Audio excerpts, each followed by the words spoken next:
Kolkata medical কলেজে এক অধ্যাপকের বিরুদ্ধে অশালীন আচরণের অভিযোগ ওঠায় উত্তপ্ত হয়ে উঠল ক্যাম্পাস।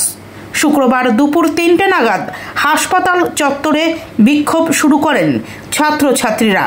প্রিন্সিপালের দফতরের সামনে অবস্থান নিয়ে তারা অভিযুক্ত অধ্যাপকের অবিলম্বে অপসারণের দাবি জানান। অভিযোগ, প্রথম বর্ষের এক ছাত্রীকে ক্লাসের ভেতরে এবং বাইরে বারংবার আপত্তিকর আচরণের শিকার হতে হয়েছে। তিনি জানিয়েছেন, অধ্যাপক তাকে অশালীনভাবে স্পর্শ করেছেন এবং দীর্ঘদিন ধরে নানাভাবে হেনস্থা করেছেন।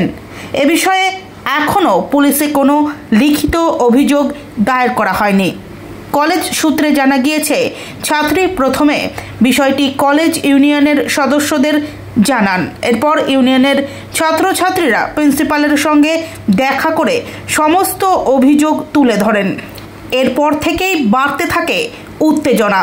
ছাত্রদের আরও অভিযোগ, শুধু এই বছর নয়, প্রতি বছরই নতুন ছাত্রীদের ক্ষেত্রে ওই অধ্যাপকের বিরুদ্ধে এ ধরনের অভিযোগ ওঠে।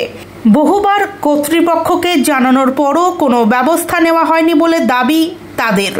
পাশাপাশি এক মহিলা অধ্যাপকের বিরুদ্ধেও অভিযোগ তোলা হয়েছে যে তিনি ছাত্রীকে সাহায্য না করে বরং অভিযুক্তকে আড়াল করার চেষ্টা করেছেন।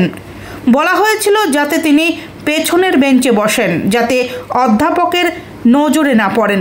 এই সমস্ত অভিযোগ সম্পর্কে জানতে চাইলে কলেজের প্রিন্সিপাল ইন্দ্রনীল বিশ্বাস জানিয়েছেন, তিনি সম্পূর্ণ বিষয়টি বিস্তারিত শুনে তবেই মন্তব্য করবেন। অভিযুক্ত অধ্যাপকের সঙ্গেও যোগাযোগের চেষ্টা করা হলে তিনি কোনো প্রতিক্রিয়া দেননি। ছাত্রছাত্রীরা ইতিমধ্যেই কর্তৃপক্ষের কাছে লিখিত ডেপুটেশন জমা দিয়েছেন। তাদের দাবি, অবিলম্বে তদন্ত করে যথাযথ ব্যবস্থা গ্রহণ করা হোক, যাতে ভবিষ্যতে এমন ঘটনা আর না ঘটে।